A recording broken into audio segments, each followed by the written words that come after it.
મિત્રો ભાગ 5 ઉપરથી ભાગ 6 ના આર્ટિકલ યાદ રાખવા કેટલા સરળ લાગે છે ને? ફરી પાછું એમાં આજે તમને એક નવું કહું કે 11 માઇનસની ફોર્મ્યુલામાં તમે જુઓ કે અનુચ્છેદ 88 છે, અનુચ્છેદ 88. તો અનુચ્છેદ 88માં શું છે? તો અનુચ્છેદ નંબર 88માં છે મંત્રીઓ અને એટર્ની જનરલના ગૃહના સંદર્ભે અધિકાર. અર્થાત આ મંત્રીઓ હોય અને એટર્ની જનરલ યાની કે મહાન્યાયવાદી, ગૃહના સંદર્ભે જે અધિકાર છે સેમ એવું રાજ્યની અંદર મંત્રીઓ અને એટર્ની જનરલની જગ્યાએ કોણ હોય? Advocate general.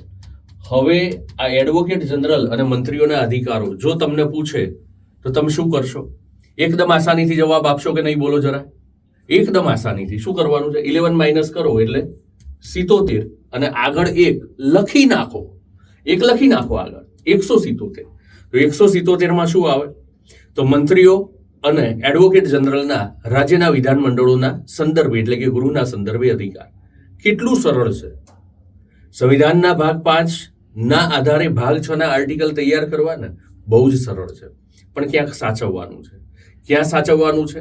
તો હું તમને આવનારા વિડીયોઝ આ રીતે તમે જોતા રહેશો તો કહેતો રહીશ કે ક્યાં સાચવવાનું છે. અમુક જગ્યાએ સાચવવાનું છે. ફરી પાછા આવા અવનવા માહિતીસભર વિડીયો સાથે મળીશું. ત્યાં સુધી ફરી એકવાર જય હિન્દ, જય ભારત, જય જય ગરવી ગુજરાત.